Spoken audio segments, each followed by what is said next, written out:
There is nothing wrong with your internet. Do not attempt to adjust your settings. We are controlling the podcast. We control the squealing and the screams. We can make your heart flutter, your eyes blur from tears, or sharpen your mind to crystal clarity. For the next hour, sit back. We are in control of what you hear. We repeat, there is nothing wrong with your settings.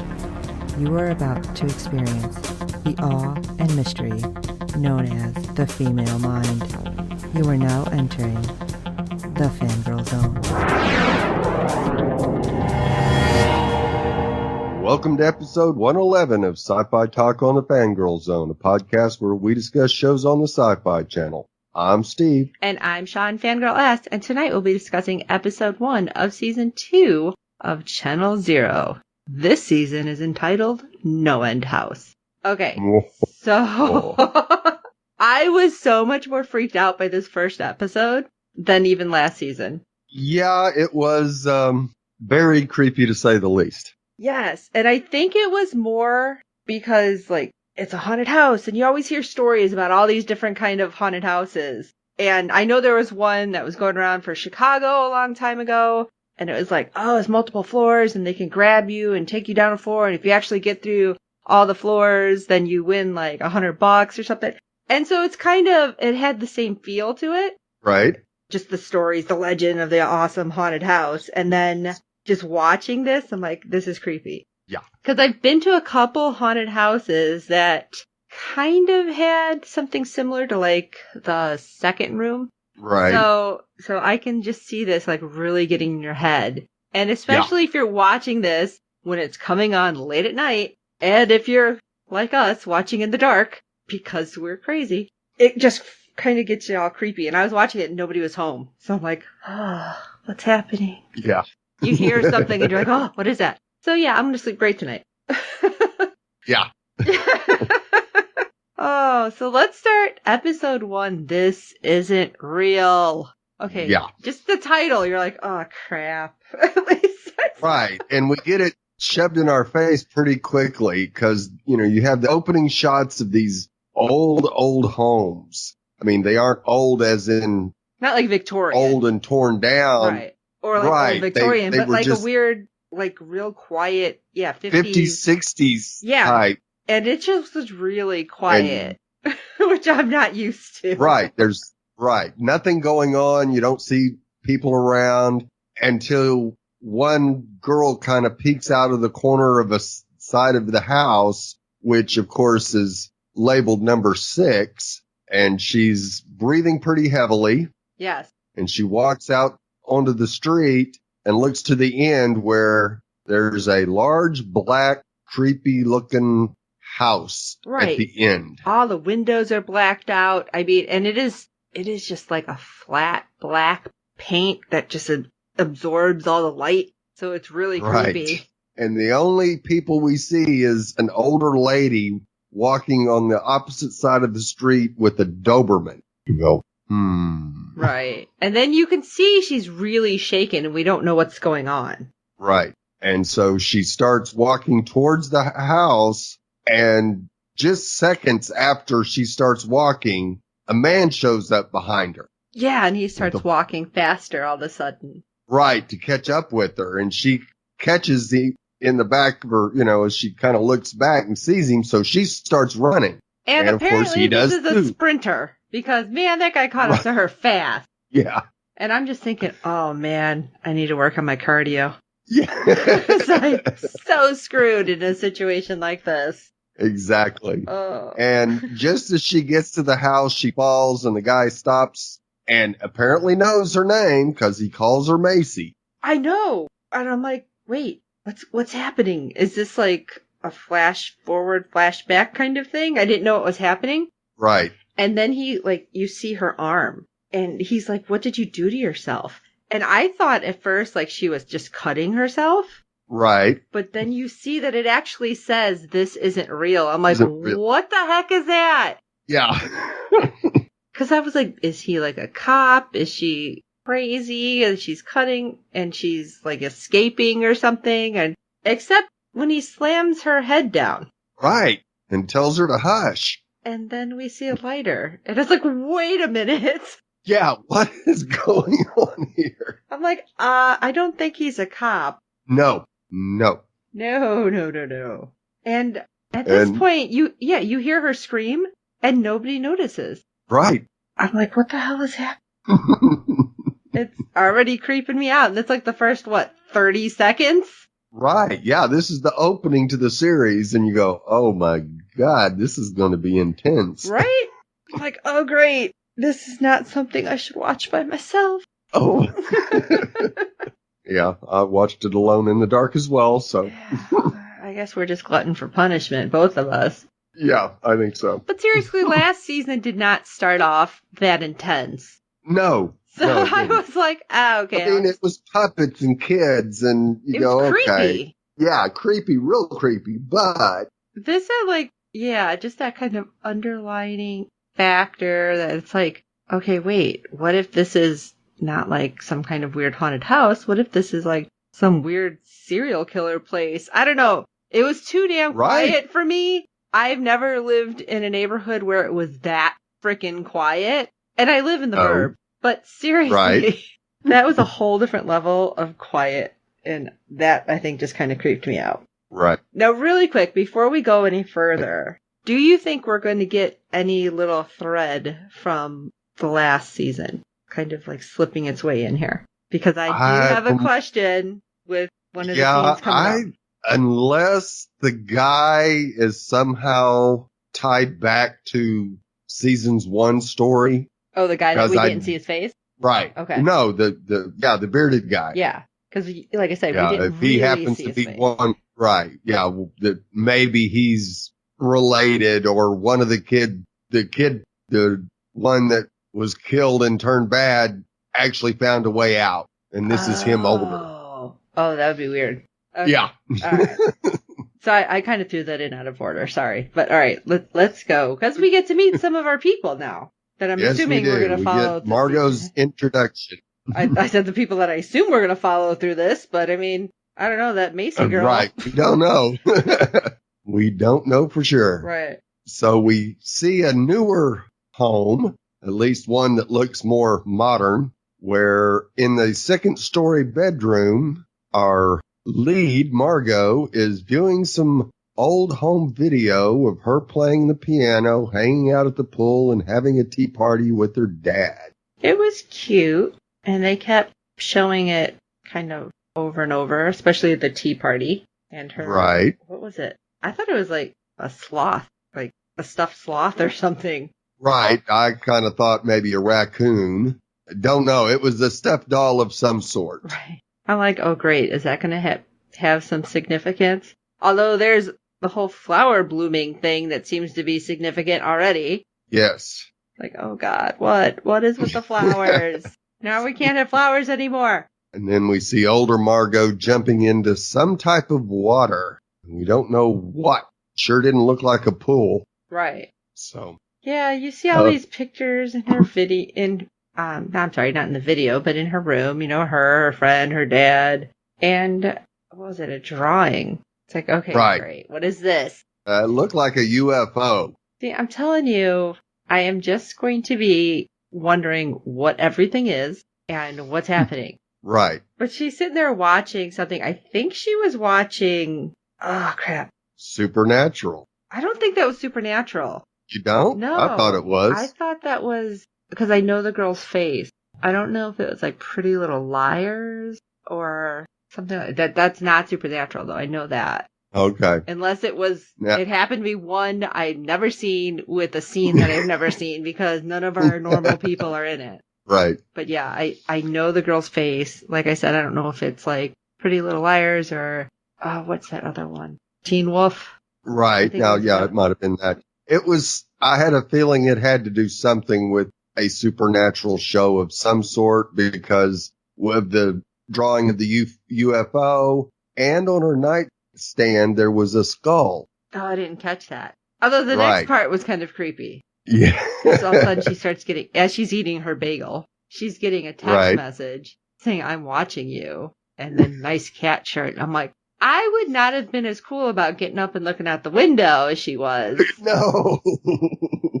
I'd have been like, what the hell? And been like pulling the curtains closed or something. But it turns out it was just her friend. So thankfully, it's her best friend, Jules. And she's walking up and she's like, oh, you got a new phone. She's like, yes. And the little back and forth. What are you doing here? Did you think I was going to leave my only friend alone all summer? Haha, come up, blah, blah, blah. Right. Here's my question. Why don't they have screens in their windows? Very good question. Why I noticed this, I don't know, but it really stood out to me. Right. And I noticed this a lot in some of these shows. Like, people just stick their head out the window. How does nobody have screens and open windows? Do they not have bugs where these people live? I mean, I have mosquitoes that will, like, drain you. So I know not to just leave it open. I always thought that was weird. And it just happened again here. And I didn't understand it. Because I feel like that was something I brought up last season, too. I'm like, why don't they have screens? But I digress. Sorry. Let's go back to the girls talking and chilling and having fun. Right. We cut to them at the pool. Apparently, Margot's has got the pool at her house, the one we saw in the video. Must be nice. It really. And Margot states that she's been lounging by the pool all summer and had just figured that Jules had fallen in love with one of her professors. Which was funny because it kind of makes you wonder. It's like, oh, was Jules like a huge flirt when they were in school or what? But Jules is like, yeah, I don't catch feelings ever. And it's like, that just made me think, oh, she must have maybe had an affair with somebody, which kind of made me wonder if there was some underlying bad blood. Yeah, it's possible. And I think that kind of forebodes of something she says a little later on in the episode. Okay. And, of course, Jules tells Margot that she could come back with her and they could get an apartment together on campus. Right, because she doesn't like her flatmates. Right. Which it's like, are they in Europe or something? I know these are weird little quirks, and I know you guys are like, Sean, come on, get over it. But it's like weird little things. I'm trying to figure out where the hell they are. Right. And that's why, I mean, we don't call them flatmates here. You call them your roommate. Right. So I'm like, where are they supposed to be? And if school is going to be starting back soon, we're looking at, what, August? So it's still going to be hot. But they're wearing coats, too. It's like, I don't understand. They're at a pool, but they're wearing coats. I'm so confused. I don't know where they are. They got their bikinis on. I know, but later that night, they're wearing coats. Right, in the evening, yes. So it's somewhere that gets hot during the day and cools off at night. So you've got to figure it's probably somewhere close to the desert. Okay, because it's kind of the opposite here. Right, yeah. In the morning, you need a sweatshirt. Then by the evening, you're like, that was a bad decision. Yeah.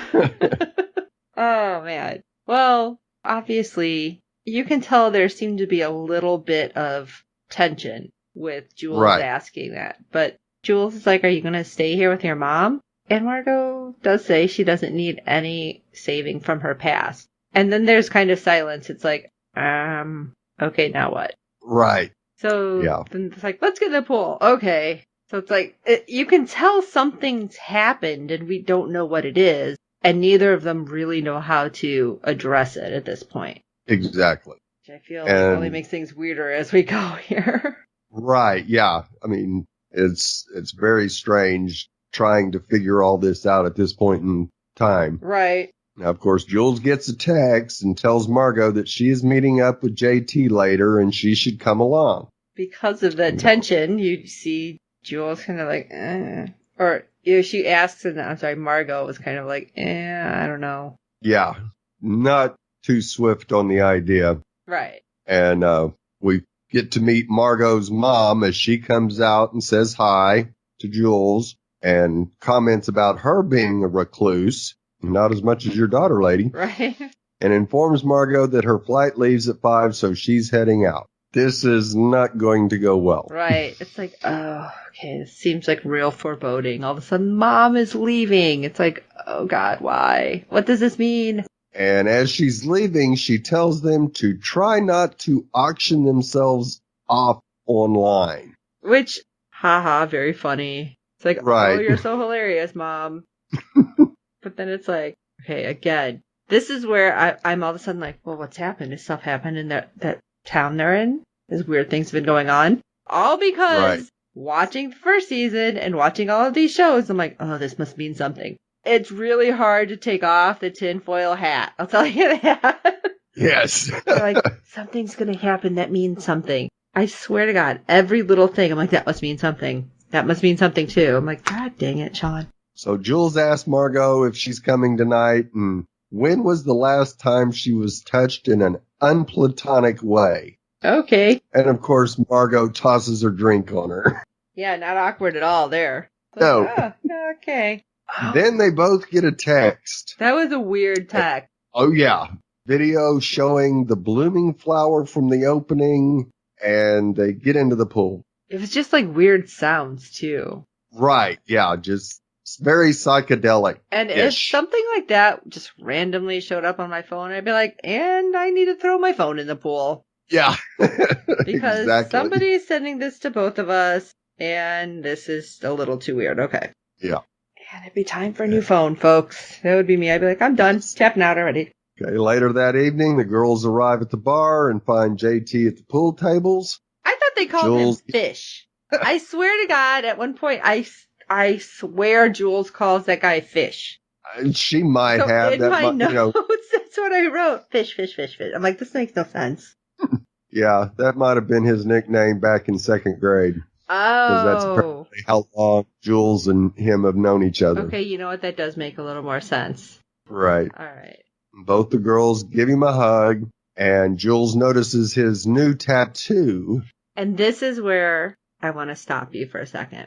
Okay. Because his tattoo is an octopus, and she says something about a pirate ship right there, too. But then she's like, oh, it's my favorite sea creature. So that pirate ship thing is what I was thinking might be our threat. Come back. Yeah. Right. It could be. I mean, it wouldn't be a very big threat, obviously. It's like just kind of a breath of one. But that, just because I heard her say pirate ship, and I'm like, all right, is it supposed to be like the Candle Cove pirate ship or something? But we really didn't get to see anything of it. No, we didn't. All we really saw was the tattoo. All right. I didn't know if there was something more that maybe you had seen there. Right. No, there wasn't a flash cut of the pirate ship last season.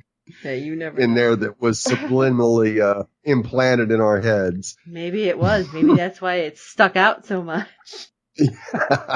Oh my gosh. Very true. So Jules tells him he doesn't have to be cool. They saw him go through puberty. And you go, okay, Jules is not one to hold any punches. Oh, yeah. That's kind of mean. Yes. She asked JT about something, and he informs her that he had to bail. Oh, the front. So apparently she had told him to bring somebody for Margot. And of course, Margot asks who did, and JT spills the beans saying that it was her date, and Jules told him to bring someone for her. And that just irritates Margot, so she walks off. Jules chases her, telling her she didn't want her staying home being grim.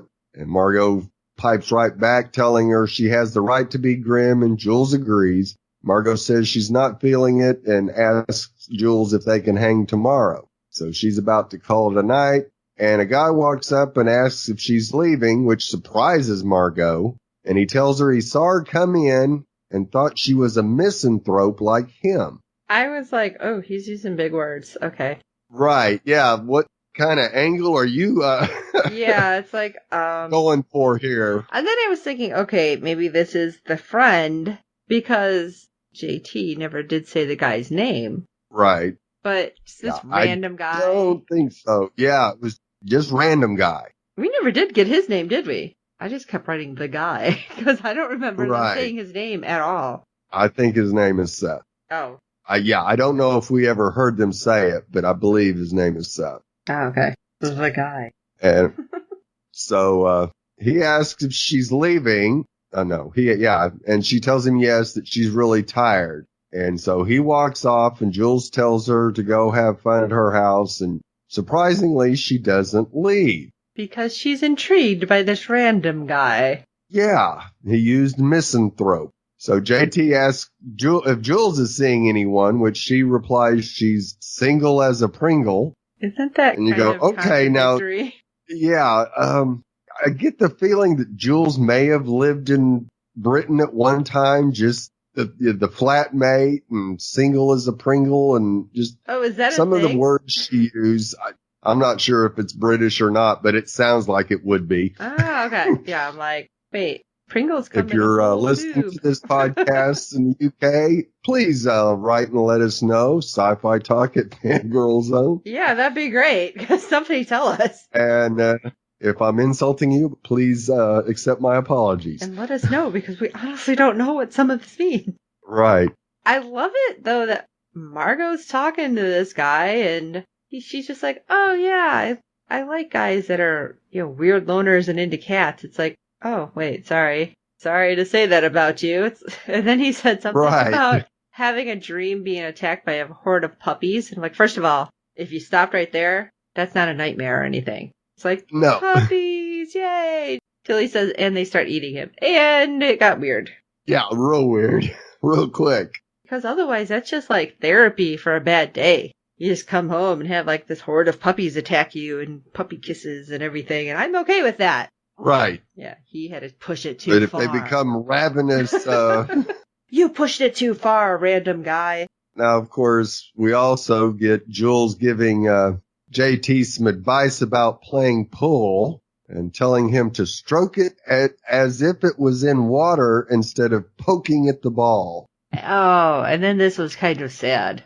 Yeah, because he leans in toward her and she laughs and tells him not to do that. And you go, you're sending him signals, Jules. Well, see, Come on. I wasn't thinking she was sending him signals, but I was thinking that I could totally tell by what he was saying to her. Right, that he was thinking they were signals. Yes, but I didn't see what you see, and this is the weirdness. You seen signals, I didn't.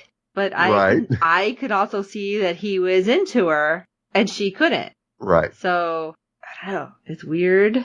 And that's where a lot of problems come in, obviously. With lack of communication with people. And now she asked him about being back in town, what brings him back to town. And he asks if she's heard of the No End House. Which seemed kind of random. It's like, okay, is this your way of playing off what just happened? Or was this like somehow something you had wanted to bring up all along? Right. And I think it was the latter. Okay. Now, of course, Margot tells about one of her nightmares about walking out of her grandmother's house into a long hallway. And at the end, there would be someone standing behind it. And she would wake up so scared. I totally missed her saying that. I don't know how I missed that. Because that makes total sense now. Yes, it does. Now, JT asks Margot to show him her phone, and she asks why. Now, he goes ahead and tells them the last time it was in the U.S. was 6 years ago and somewhere outside of Detroit. Since then, it's been in Eastern Europe and South America. So is it supposed to be every 6 years? Or, I mean, they don't really say that, right? No, I don't know if it is that specific, but apparently this house disappears and reappears. Yeah, which is really strange. Yeah, the only advance warning is people in the area start getting like teaser tags and posts on Instagram or whatever on your phone, on your TV, just randomly show up and nobody knows what's happening, where it is until it decides to tell you. Which right there, I'd be like, and yeah, again, if you didn't tap out already. Yeah. Because what's the chances of it being here when we're all here? It's like 1 in a million. All right. No. Yeah, which of course made you think that JT knew more about this than what he was letting on because apparently he knew it was here. Right. No, maybe it was because he had gotten the same video and he researched decided it had to be from here. Yeah, because apparently he knows a lot about it. Yeah, he did seem to know researched a lot, it. Which, flags. I have caution flags. Big red flag. Now, of course, Jules says it sounds like a lame haunted house to her. And another reason that she actually used Bewley, Oh, okay. a Bewley haunted house to her. And I was like, what the what? Yeah, I don't know what that is. So, did you look that up? No, didn't get a chance to look that I up. don't know what that is, but I'm going to just keep going. I thought it was like a brand or something. Right. So JT tells them there is 6 rooms. Each is supposed to be scarier than the last, but it's psychological. It gets in your head. Everybody that goes in describes it totally different. And most people don't even make it to the 6th room. And the people who do are never seen again. And they all kind of giggle about it. Cue uncomfortable laughter. I'm telling you, this sounds so much like the weird stories that I would get about the one in Chicago. And nobody ever knew where the hell it was. It was just in Chicago. Like, okay. Yeah, nobody knew an address. Yes. Couldn't tell you what street it was on. It was just there. But it was so cool. It's like, yeah, nobody's been to it. It's a lie. And you kind of hope that this might be. Right. So they end up back at Margot's around the pool, and Margot and Seth are sitting by the pool with their feet in. And her jeans and getting Seth wet. says, right, he's read where nightmares you had as a kid are usually about a fear of change. And Margot quips back that hers are foreshadowing. Which I wasn't understanding that. Right. But after the line about the hall, and it makes a little more sense. Well, kind of, but not until maybe later. Right. It's like at this point, I'm just kind of like, what's going on? This is kind of weird. And why is she sitting there with her They're titties basically in the water, just feeling each other out, trying to get to know each other. Because Seth asks if she wants to talk about it. Margot replies, "Well, I really don't know you." And he comes back and says, "That's fair." And then we see Jules and PT on the Chase lounges. JT. And Jules asks if he remembers in 2nd grade, they would take them into town to the library. And that's when Margot and I found this book on myths. And there was this chapter on the succubi. And all of a sudden, my ears and neck got all warm because for whatever reason, every urge and every impulse, even scary adult feeling that I didn't just understand yet. You go, And then I'm wondering, because of what we see later, if that's somehow connected. But then when they're like, when they took us into town, where the hell do you live? Is there like no library in this little place that you're living in? I mean, where I live, there's like 6 libraries in our city. So I just thought that was kind of weird too. And I'm like, oh God, take them into town. Are you out in the middle of nowhere? Is that why it's creepy quiet? Could be. Yeah. And maybe 20 years ago, it was kind of out in the boonies when they started growing up there. Oh, yeah, because they are in college. It's grown up so much around them that it's now town. Okay, you know what? I can see that. Yeah, I mean, the town I live in was that way. When we moved here forever ago, back 20 years ago, it was a real small little thing, and now it's got 150,000 in it. So okay, I can see it. And then with JT, again, I'm wondering if he's getting mixed signals here, because he's like, yeah, I can see the appeal of something like that. It's like, I don't think she's flirting. I just think she's telling you, this weird stuff happened, and I didn't know how to feel. Right. But I think this is the beginning of Margot and Jules' interests in the supernatural. Okay. I really do. So they've been open about possibilities of things for 20 years. Oh, okay. And I have a feeling this is probably what, shall we say, the house attracts people like that. Oh, I gotcha. So Margot asks Seth to tell her something about him, and he replies that he grew up in foster homes, and she asks what that was like, and he tells her that he just felt different, like he was always trying to blend in, make friends, met a lot of different kids in a lot of different homes. You go, okay, creepy guys, even creepier now. Not so much that he's a foster kid, but when he's saying, the way he's saying it, I think is what made him creepier. Yeah. And then people come and go, Yeah. But then, Margot, of all things, drops a bomb that her dad died because he had allergies. Right. Yeah, right in there. And she kind of like kicks her head back to show in the house. Right. And she says, and I found him. Yeah, that's not normally what you share with people the first few hours after you meet them. No, not at all. And why she decided to let that out now, I don't know if it was more for the audience, because at this point in time, we knew something was bothering her, but we didn't know what. Right. And now we know. And then all of a sudden she's like, yeah, I'll be back. And she goes inside. And we flash back to her finding him on the couch. And she thought he was just asleep because the TV was on. And, she was supposed to be home by 10 and she wasn't. And she's like, maybe if I'd have been home. And this has got to be a little uncomfortable for this guy. It's like, oh, absolutely. I met you like 2 hours ago. And you're just like, hey, here's all my guilt. Right. And you do feel sorry for her. It now. Right. Right. Absolutely. She is definitely having to deal with something, and you kind of understand her withdrawing like she has. Right. And then, Seth is trying to make her feel better. And he's like, well, maybe it wouldn't have made a difference. And right. She's like, I'm getting cold. She goes inside. Well, yeah, like I said, you got your feet in the water with your jeans on. So now your jeans are wet and they act like a wick. Anyway, let me get off that.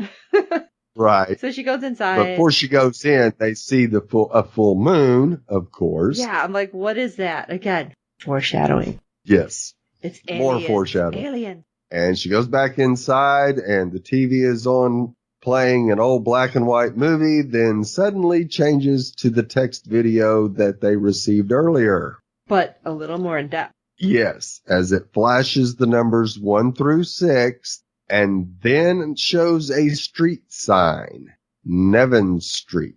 Wasn't there another one? I thought it showed 2 streets, so that you had like the No, I think they were both Nevins. Oh. One of them was just real blurry that you really couldn't make it out, and then it kind of changed the angle to where you could see Nevin Street, but I think it was Nevin Street on both of them. Yeah, see, I thought it was like the cross street, because then all of a sudden, she goes outside, they're like, what's up? And next thing you know, they're driving to the no-end house. Right. Which is why I thought they should the cross street, but apparently this may be just small enough place to know that there's nothing on that street except a couple houses or whatever. Right. Yeah, it wasn't a very long street. No, it wasn't. But there seemed to be a good crowd. A bunch of people there. There was at least 10 cars, people's on bike. Yeah, people walking up. Right, yeah. As they start walking up to the house, there's probably a crowd of 15 or 20 and standing in front of them. Yeah, and a couple of girls who are looking pretty shook up. Yes. Are walking towards them, yeah. And then Jules is like, how was it? And you just see this one girl, like, holding her stomach, and she ends up finally vomiting. Like, well, right. I guess it was pretty good then. Yeah. Oh, man. And JT tells them he's heard that they use subliminal images and suboral sound waves to make you more vulnerable. Totally messes with you psychologically. Yeah. He seems really excited. And again, this seems like a lot of hearsay kind of thing. Right. Oh, yeah, because I've heard this, and oh, it's great, because nobody will make it to the last house. Everybody freaks out. But it's going in groups, because you hear the door unlock, and a group goes in. Right. And it kind of keeps happening. And as it's happening, this guy with a backpack just kind of comes up and joins them. Right. Yeah, he came walking up with real purposely walking past them after the girls had went by. Right. And you go, this guy seems pretty damn motivated, and why would he have a backpack on? Right. That's what I was wondering, because it was, oh crap, I forget what they actually call it, because actually my husband has one of those. It's like a military bag. It's a 3-day bag. Right. That's what it is. And so it's to have stuff if you're going out on hikes, but not too much. And I'm like, just because I know that it was like a 3-day bag, I'm like, how long has he been searching for this place? And how far has he come and gone? Right. And of course, he has the beard, so you go, could that have been the guy that we saw in the opening? See, I didn't think so, only because I felt like the opening guy had very dark hair. Right. This guy's didn't seem to match that. Right. But, and we have these other random people, because you can't just have our little group of 4 and weird guy. Oh, no. You have a couple extra, because I think there was 8, because it was our 4, the backpack guy, and then 3 others. One other couple. Yeah. Yeah. Because there was like 3 people, because the one girl bugs the one out. guy and another couple. Yeah. So it was 7. But 8. it was interesting that Margot notices the sign on the house that says unknown artist, the no end house, date unknown, wood, nails, copper, caulk, and you. Yeah, it's like, all right, is this supposed to be just something else to kind of freak you out? Absolutely. Yeah. Because, of course, JT is like, oh, they spray the whole area with hallucinogen to really have you messed up by the time you're going to be like tripping balls by the time you go in. Right. And they didn't seem to be standing there very long, and all of a sudden you hear the door unlock. And they're like, oh, okay, that seems to be quick. And JT, oh, maybe it ate him. Ha, ha, ha. Because you don't see anybody come out. No. Although I did say the same thing when I did the IT experience at con. I'm like, people are going in and nobody's coming out. Should I be worried? Just a bus. But you have them, like, Seth, like, Margot, are you scared really easy? This guy has just got me wondering why he's so concerned about some of this. It just seems like more than just a normal, hey, I'm hitting on this girl kind of thing. Right. She does. That it depends on the scare. And I'm like, oh, great. There's the setup for us. Right. Go in the door. And as the camera comes out, you see we're going into room 1. And on the door, in spray paint, beware the cannibals. There's 8 busts to coincide with the 8 people that walk in. And they're all like, oh my God, look it looks just like us. How is that happening? And it did look weird. Possible? Yes, because none of them had hair. They were all bald. And they all start looking at him, like checking him out really close, except the backpack guy. Right. He's just standing there against the wall. He doesn't care. And then lights go out, and everybody's like, I don't like this. I'm like, okay, really? That was fast. Yeah. Comes back up, and everything's like split in half with like hands on it, which is creepy, except JT.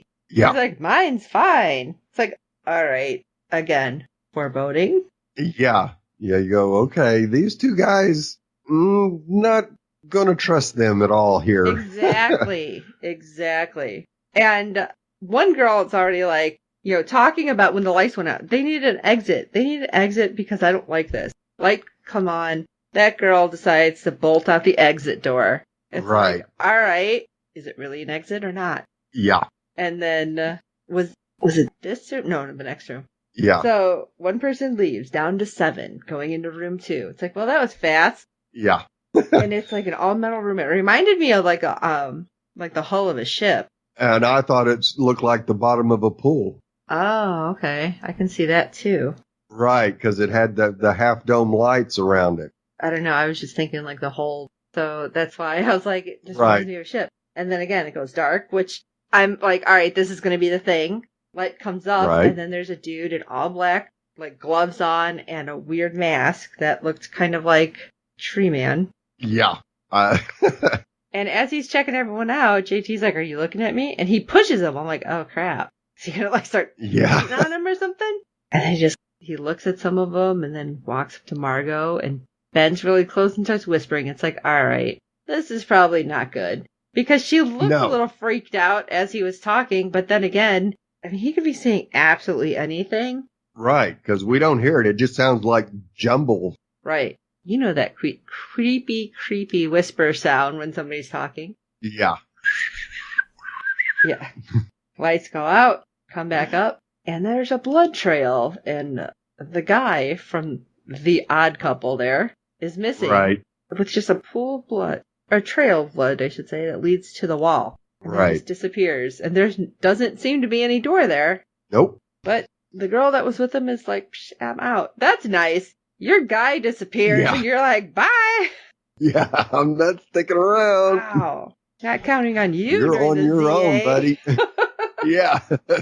Oh, but it wasn't meant to be, huh? They weren't dating very long. But it got weirder because Jules like, what did he say? And she looks at her and she says, "Welcome back, Martian." And I'm like, what the hell does that mean? Right. Yes. We had no clue what that meant. And you go, okay, well, once again, that's a reference to their love of the supernatural UFOs type stuff. Mm-hmm. So could that possibly be, it's got to be, make reference to that. So whoever this is apparently knows Margot pretty darn well. Well, Jules looked a little freaked out too. Right. And actually Jules suggests they go home. And Margot says, no, I want to know more. Yeah. And then backpack guy. Yeah. As soon as the door opens, he's through it and gone. Well, right before he's like, you should leave before it's too late. Okay. Right. Again, not creepy or anything. Good job, dude. Now we're all freaked out, wondering if this guy's some kind of weird serial killer. Right. Maybe he does things. But of course, that's, not going to stop Margot. JT goes in next and then Margot. Yeah, Margot looked pretty ticked, and it's like a revolving door. Right. And it does say above it, one at a time. It's like, oh. Right. Yeah. Because this could be anything. Like, if you're not together, you don't see where they come out. And this would actually be a really awesome thing for a haunted house. And if I see any this year, I will tell you if that happened. Because you can end up in any different room. Because you don't see your friends unless you're going to stand there. But you don't even know if it's going to, if they're going to like come to you at the same time or not. Because she steps out, goes back into the door and tries pushing it. And Margot's like, shit, I'm not going anywhere. It's locked. Right. So had they all gone through at, say, the same time, and it just happened to lock on a hallway for them all, you're kind of screwed if you didn't happen to get out at the same one. Right. And there's this long ass hallway.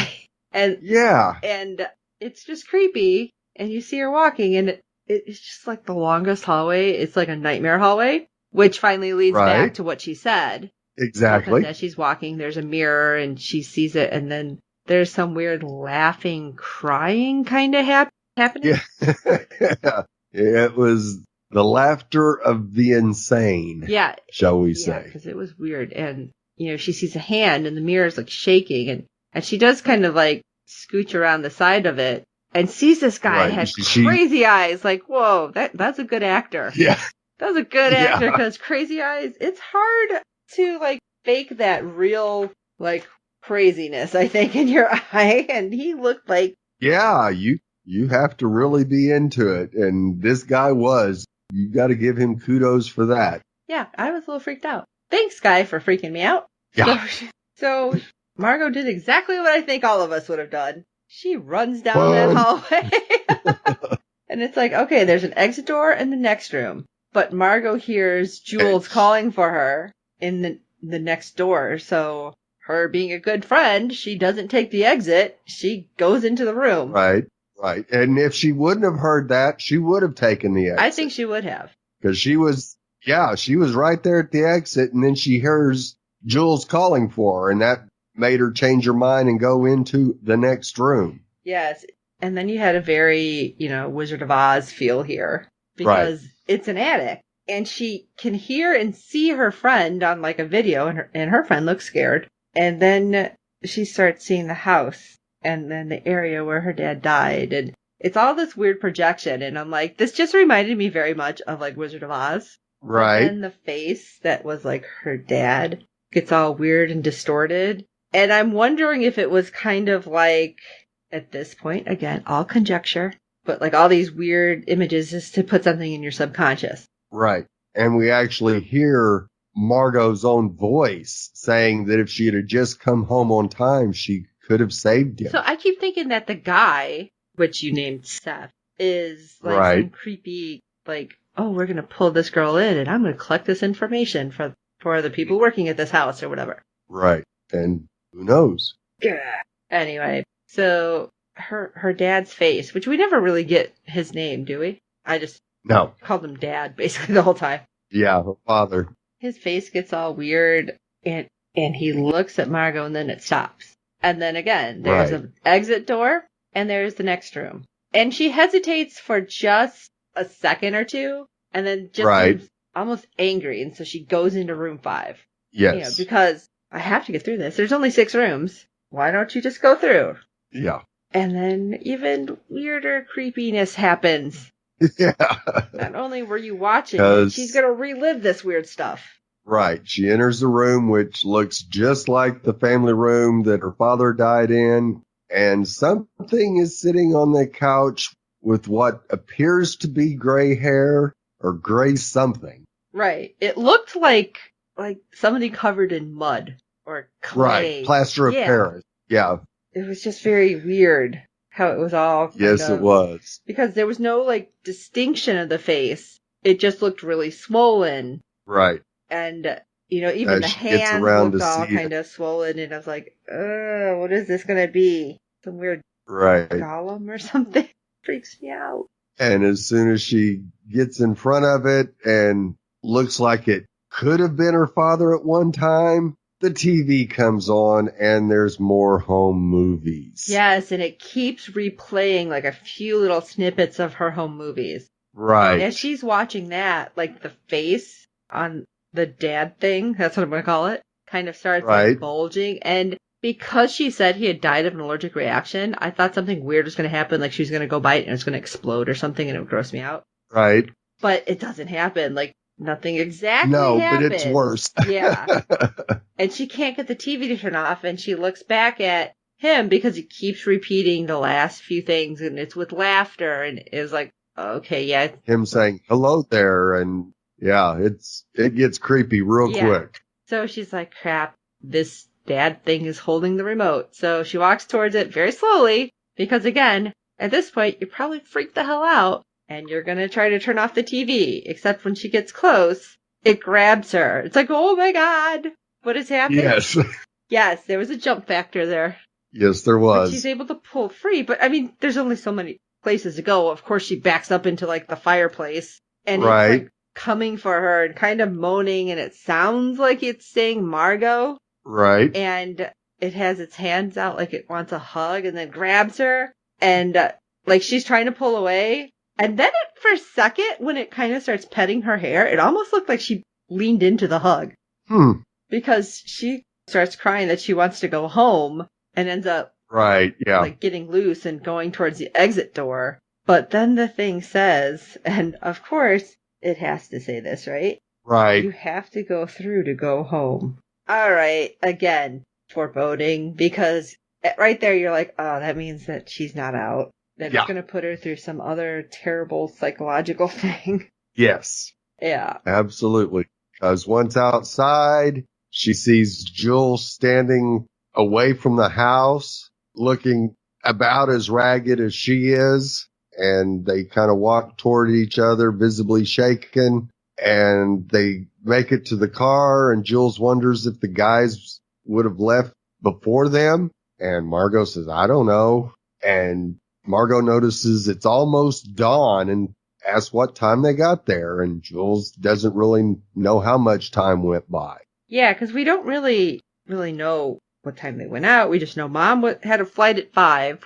Right, and it was after, they went to the bar, and then they went and hung out at the pool. Then they went to the house, so yeah, more than likely it was midnight or so, at least. Yeah, because I know trying to get through some haunted houses, it takes a while. Usually getting through the line. Right. So, yeah.